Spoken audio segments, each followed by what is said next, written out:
A paz do Senhor Jesus Cristo esteja sempre contigo.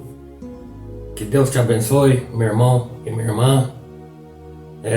Louvado seja Deus pela tua vida. Quero agradecer aqui o carinho da tua companhia e a credibilidade que os irmãos têm dado a nós, tá bom? Profetizo sobre a tua vida que a paz de Deus, que excede a todo entendimento, guarde teu coração e os teus pensamentos em Cristo Jesus, nosso Senhor. Amém? Diz amém aí onde você está. Vamos meditar na palavra, irmãos. Se puder me acompanhar aqui na leitura, em Juízes capítulo 11, versículo 1 e versículo 2. Juízes capítulo 11. Era então Jefté, o gileadita, homem valoroso, porém filho de uma prostituta. Mas Gileade gerara a Jefté. Também a mulher de Gileade lhe deu filhos. Sendo os filhos desta mulher já grandes, expulsaram Jefté e disseram: não herdarás na casa do nosso pai, porque és filho de outra mulher. Quero falar aqui, irmão, sobre votos. Os irmãos católicos, eles chamam de promessa. Não importa. De um jeito ou de outro, o sentido é o mesmo: voto, promessa, compromisso. Mas qual será o significado de voto? Segundo o dicionário bíblico, voto significa uma promessa em termos solenes, voluntária, feita a Deus por uma pessoa, que voluntariamente se obriga a realizar um ato para promover a sua glória ou abster-se de qualquer ato com o mesmo fim em vista. Na dispensação do Antigo Testamento, os votos eram comuns.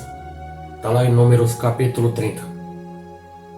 Na lei estava estabelecido um preço de resgate por votos, com respeito às coisas oferecidas ou a pessoas consagradas.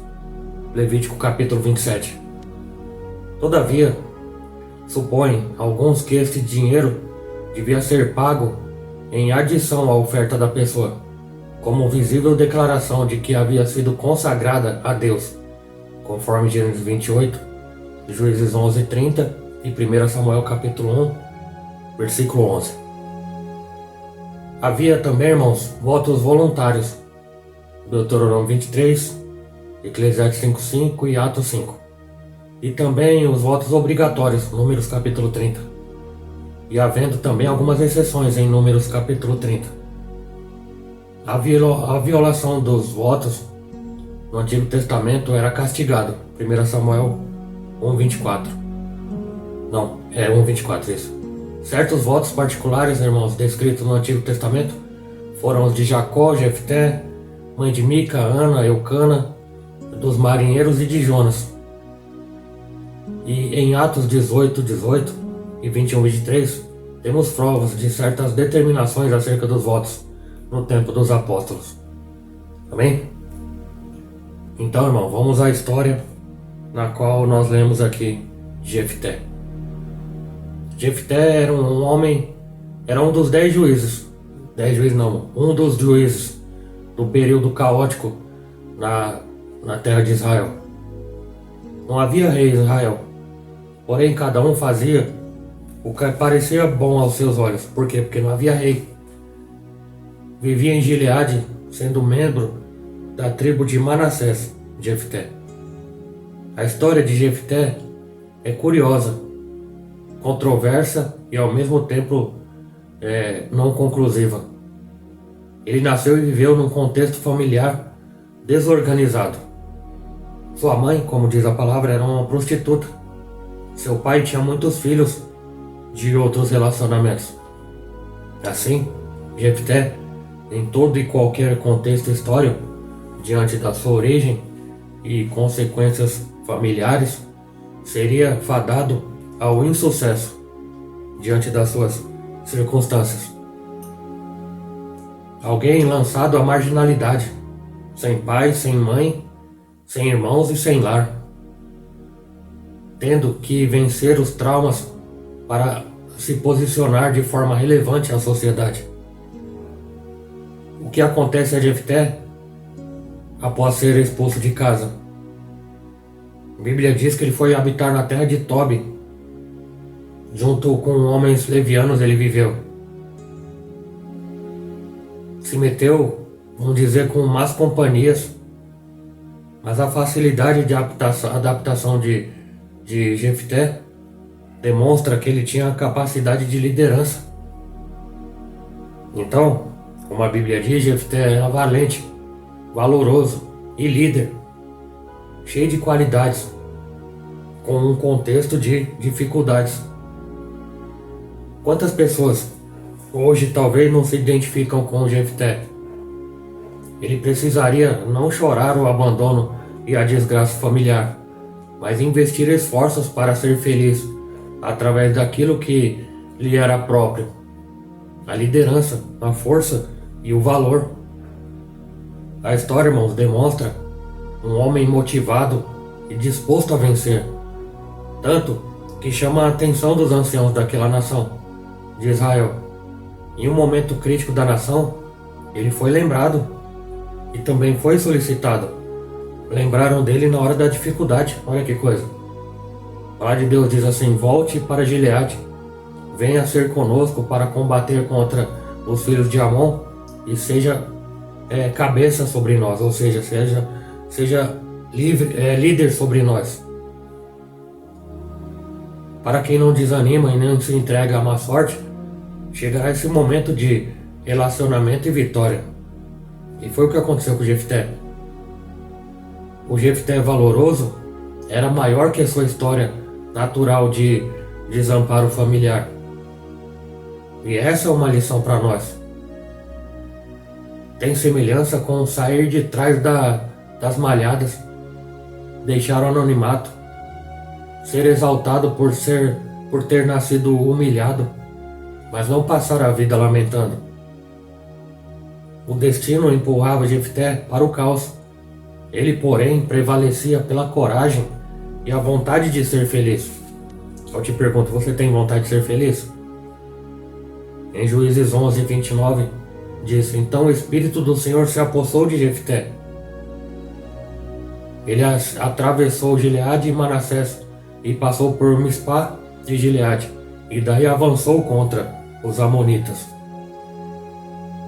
Sendo assim, Israel venceu, e a participação dele foi decisiva, até que nomearam Jefté como juiz da nação de Israel.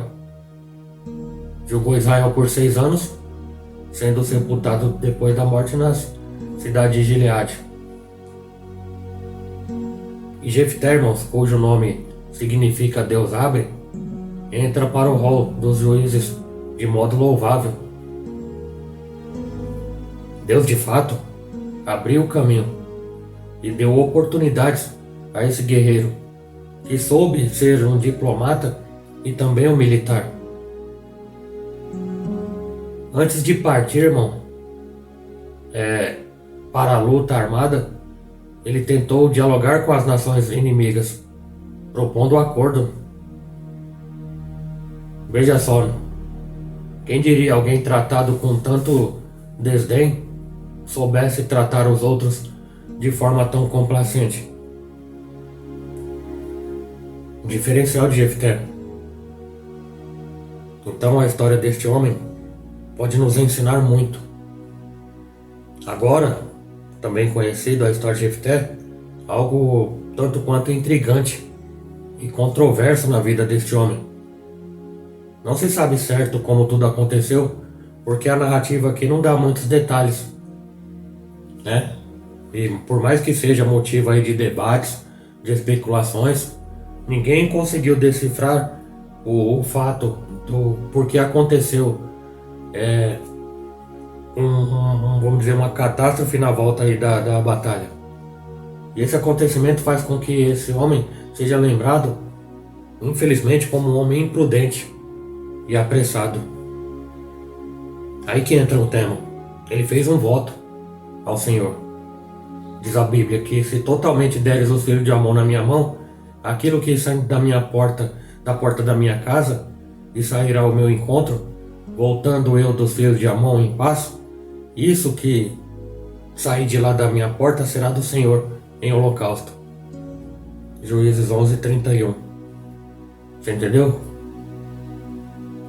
Para compreender melhor esse voto, seria necessário conhecer a intencionalidade dele. O que se passava na mente e no coração de Jefté? Falta de fé para ganhar a batalha? Gratidão antecipada por certeza da vitória? Ou imprudência? Lembrando que a batalha já estava ganha. Deus já havia confirmado a vitória. Então por que a necessidade do voto? Por que ele fez o voto? Seria um pouco de orgulho em não se conformar com o mérito divino e assim adicionar mérito ao homem, ao ser humano? A vitória seria por causa do voto ou por causa de Deus? Pensa comigo. Claro que Deus era com Israel, sem que fosse necessário o voto. Mas mesmo assim Jefté fez o voto. E imagine, irmãos. Imagine não, está escrito. Quem saiu primeiro pelas portas de Jefté? A sua única filha. Ele poderia ter recorrido ao santuário de Siló e requerer a anulação do voto, junto ao sacerdote Eli e ao profeta Samuel. Mas ele também não fez isso. E mais uma vez, fica a interrogação. O porquê? Por que ele fez isso? Por que ele não foi lá e anulou? Apesar de se mostrar decepcionado e surpreso com o desfecho do seu voto, ele mantém as palavras. Abri minha boca ao Senhor e não voltarei atrás. Minha filha, o que votei pagarei. Juízes 12:34. Todo o dilema sobre o voto de Jefté consiste-se em... Basicamente, sua filha foi sacrificada, queimada no fogo como oferta a Deus, ou foi sacrificada e ofertada como forma de consagração, porque ela não conhecia homem algum, permanecendo virgem e trabalhando no templo em Siló. Esta alternativa faria com que a sucessão parentesca de Jefté fosse inexistente. Ao meu ver, é bem complicado confirmar uma ou outra alternativa, uma vez que o texto é confuso no original e também nas traduções. Porém, podemos levantar aqui hipóteses. Não é achismo, é hipótese, de acordo com o que nós lemos, considerando o contexto histórico da época. Primeiramente, irmãos, oferecer sacrifício humano era algo proibido pela lei de Moisés, sendo abominação ao Senhor. Levítico 18:21. Como é que Deus aprovaria um voto que fosse contrário à sua palavra, à sua lei? Deus não autoriza nada que seja contrário à sua palavra. Aí daí você pode me perguntar, se o sacrifício humano era proibido, o que falar de Abraão e Isaac? Ou talvez do próprio Senhor Jesus? Primeiro, Isaac não foi sacrificado. E em segundo lugar, o Senhor foi apontado ali um cordeiro para o sacrifício. E em segundo lugar, Jesus Cristo nosso Senhor, que é o próprio Cordeiro de Deus, o unigênito de Deus, ofertado como sacrifício em nosso favor. O seu sangue purifica o homem de todo pecado.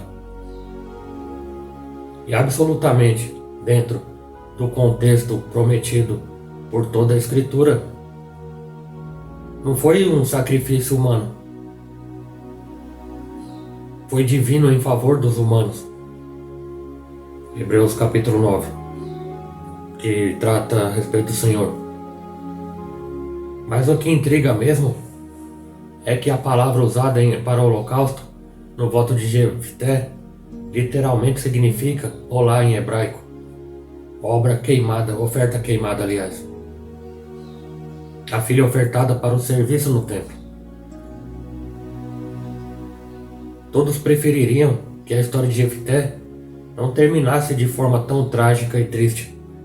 E por isso, que a segunda alternativa da filha ter sido sacrificada com a vida dedicada ao serviço do templo seria a melhor opção. Alguns argumentos sustentam essa hipótese. Juízes 11, 37. Disse a filha a seu pai Jefté: concede-me somente isto, deixa-me por 2 meses para que eu vá e peça pelos montes, chorando a minha virgindade com as minhas companheiras. E disse ele: vai, e deixou-a ir por 2 meses. Então ela se foi com as suas companheiras e chorou a sua virgindade pelos montes. Louvado seja Deus, né, irmão? Como é que alguém que está prestes a ser morta pede para chorar a sua virgindade? Não deveria ela chorar a sua morte?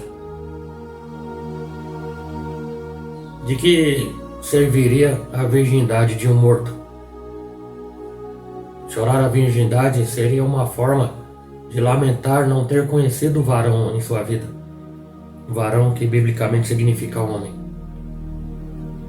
Não suscitar descendência ao seu pai. Mas Jefté poderia casar novamente e suscitar descendência de uma outra semente. Chorar a virgindade pode se referir ao fato da filha de Jefté ser consagrada ao serviço do Senhor no templo em Siló e jamais poder conhecer homem algum. Você está entendendo, irmãos, as duas hipóteses que eu estou dando aqui?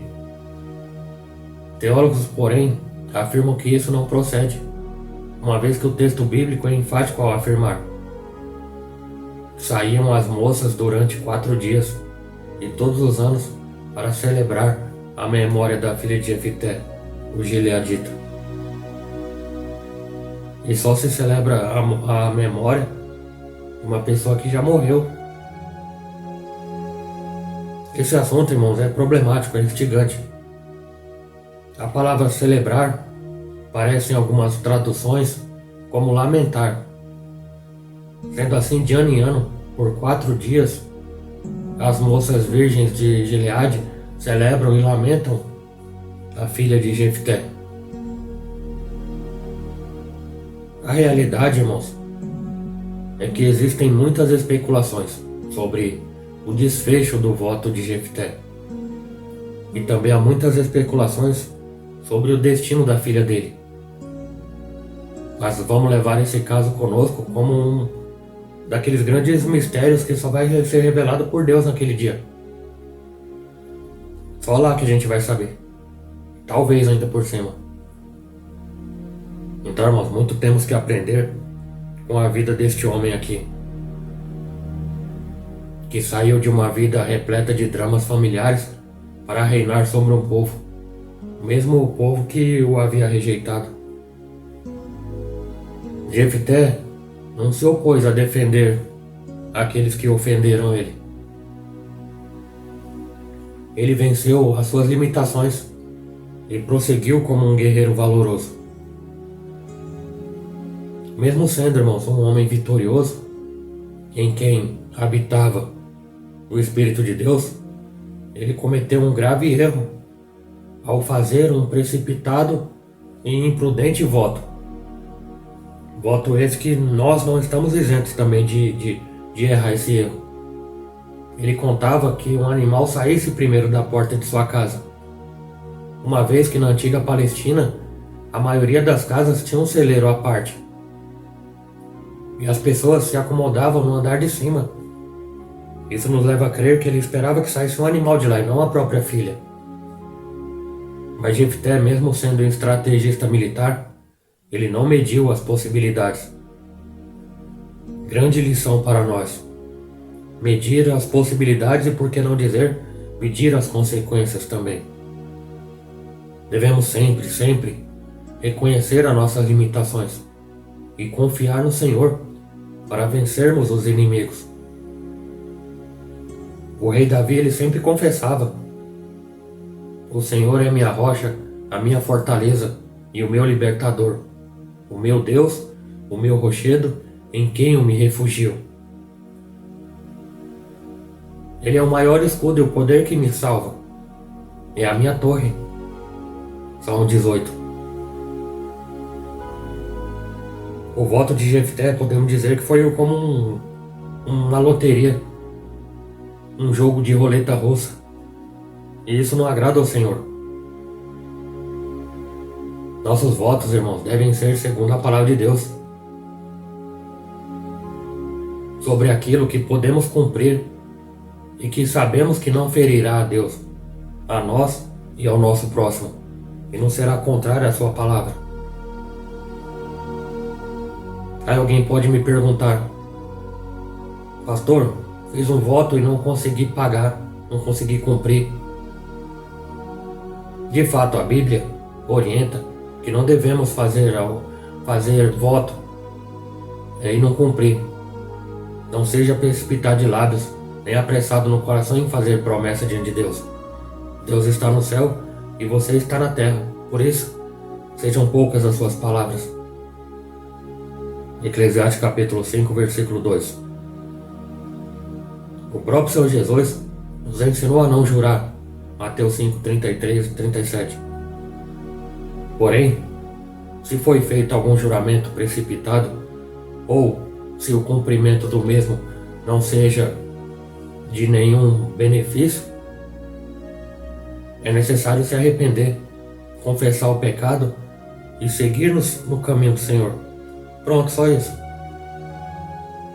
A história de luta e vitória de Jefté, ao meu ver, não pode ser desprezada. Serve de ânimo para aqueles que vivem dramas familiares. E com certeza muitas pessoas estão sofrendo com dramas familiares no dia de hoje. Homem valoroso, homem que venceu as dificuldades, homem que venceu os traumas de infância. Imagina, ter uma mãe prostituta. Eu tento imaginar as piadas que ele recebia na escola, na sua infância, até mesmo na sua juventude. O filho da prostituta, né? Bem ofensivo. E o pior do que isso, que era verdade. E não tem como fugir da verdade, da realidade, aliás. Uma história de superação de Jefté. Serve de exemplo para nós. Mas talvez de precipitação também. Dois extremos. O voto que ele fez. Deus já não tinha garantido a vitória? Para que fazer votos?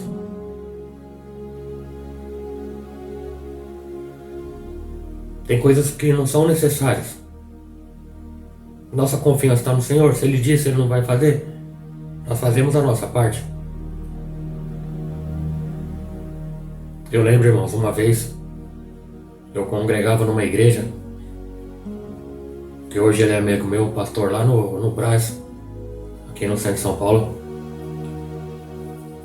E ali diante da pregação, nós, né, pentecostais, ou neopentecostais, ou qualquer igreja, não importa, nós nos emocionamos e muitas vezes somos movidos de íntima compaixão besteirada, vamos dizer assim, e acabamos fazendo e agindo conforme as nossas emoções. A emoção que se aquece no momento. É como diz, né? No calor da emoção. E foi dito, como é dito em muitos lugares: faça o voto ou até mesmo de forma involuntária, erga sua mão e repita comigo.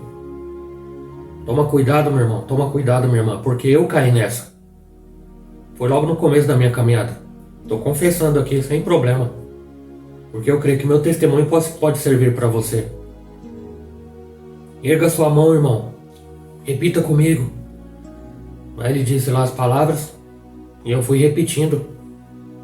Quando terminou a fala, eu vi que caí numa cilada. Que cilada foi essa? Eu fiz um voto de forma inconsciente, mas falei, e palavra lançada não volta atrás. Fiz o voto, acabou. Eu não tinha muito conhecimento que eu podia me arrepender daquilo e pedir perdão para Deus. Afinal de contas, nós estamos no tempo da graça. A misericórdia de Deus, irmãos, é muito maior. Quem disse que vai para o inferno se não fizer voto? Quem disse que vai para o inferno se não cumprir o voto? Quem disse que não vai para o céu quem não pagar o voto? Aí tá lá. Falei, repeti, não prestei atenção antes de falar. Tive que pegar o envelope. E eu propus algo no meu coração antes de dizer amém. Porque dizer amém, você está concordando com tudo que foi falado. E passou um tempo, né, irmãos, para mim poder adquirir aquilo na qual eu tinha proposto no coração. Passado alguns longos dias, eu consegui. Estava o envelope dentro da Bíblia e eu consegui o que eu tinha proposto. Coloquei no envelope, troquei de roupa, peguei o metrô e tô indo para a igreja. Um dia de domingo à tarde. Quando de repente, o trem lotado, o metrô lotado, um senhor olhou para mim. Um senhor de camisa, de botão, uma calça social e aquele chinelo. Chama chinela, né? Ao parque. Olhou para mim, apontou o dedo no meio da multidão. Compra, senão você vai pagar preço. Aquilo me deu um gelo na hora. Falei, misericórdia. Eu ainda quis questionar, mas senhor, o senhor não sabe que eu estou indo para a igreja? O senhor não sabe que eu estou com voto aqui para cumprir? Isso é alerta para você, o senhor disse. Isso é alerta para você vigiar e não cair nas armadilhas. Desci do metrô, irmãos. Fui correndo para a igreja sem olhar nem para a direita nem para a esquerda, muito menos para trás. Porque ali eu estava decidido que nada ia me parar. Primeira coisa que eu fiz, fui lá na urna da igreja e dispensei. Vou dizer assim, né, irmãos? Dispensei aquele envelope e tô livre. Ufa, tô livre. Daquele dia em diante, irmãos, eu adquiri conhecimento e vi que é muito sério.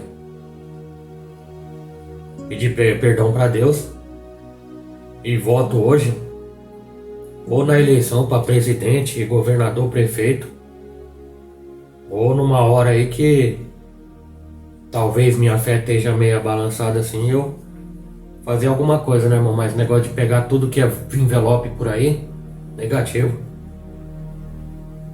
Eu já vi pessoas com coleção de envelope em casa. Voto disso, voto daquilo, voto do sacrifício.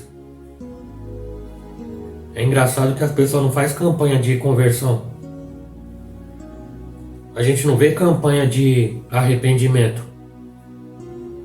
A gente vê campanha de propósito. Me dê 500, me dê 1000, me dê sua casa. Cuidado, irmãos. Tem que vigiar na terra. Deus prometeu que vai te dar? Para que fazer voto com algo que Deus já prometeu? É como nós vimos aqui na história de Jefté. Será que ele queria mérito para ele mesmo? Ou dar um mérito para o voto? O voto do milagre. Quando o Senhor Jesus esteve na terra, quem fez voto para alcançar a cura? Houve dedicação, esforço, levantado da zona de conforto. Ah não, mas isso hoje em dia ninguém quer fazer. Poucas pessoas. Para você talvez ficar chateado comigo, poucas pessoas querem fazer isso. Não. É melhor que eu fique aqui na minha zona de conforto. Se porventura eu tenho dinheiro, eu pago pro pastor orar por mim. Eu pego o envelope e vai cair o milagre como se fosse uma barganha. Isso não funciona, irmãos.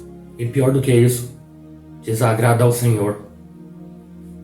Então, irmãos, o que eu digo aqui, para encerrar. Você que assistiu até agora, você tem um conhecimento.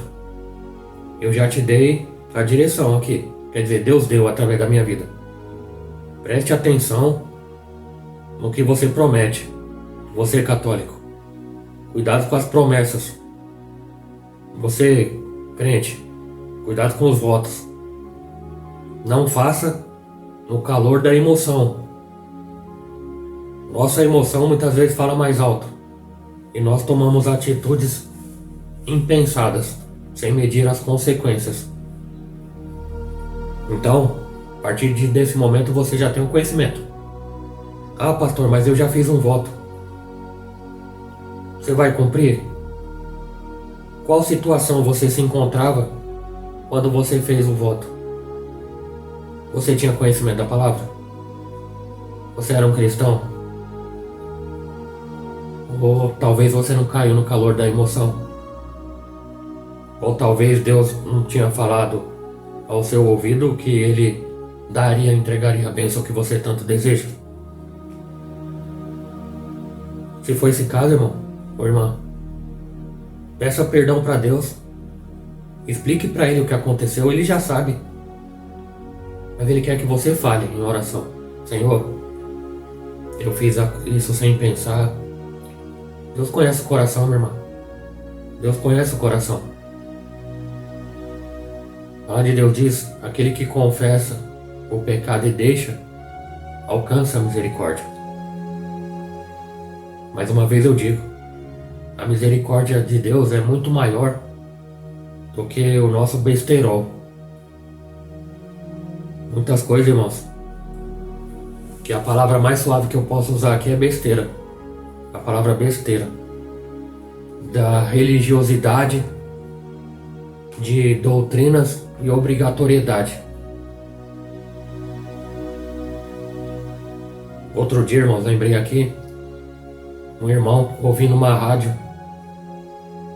O que não falta é profeta de Baal nas rádios. Eu tenho um programa de rádio também, irmão, mas não sou profeta de Baal não, viu? Ô, irmão, estamos aqui na campanha. Faça um voto de R$ 1.000 que a bênção vai chegar na tua vida. Aí a pessoa tá toda quebrada. A fé tá lá embaixo. Não tem nem R$ 100, não tem nem o do pão e do leite. E cai do voto dos R$ 1.000. Ô, irmão, manda sua mensagem pra cá, pro WhatsApp, que eu vou conversar com você pessoalmente. Aí tá. Aí o amigo pega e manda mensagem lá. O apóstolo. Outro dia o rapaz chegou pra mim e falou que era apóstolo. Eu falei, como que era Jesus? Não sei. Ué, você não é apóstolo?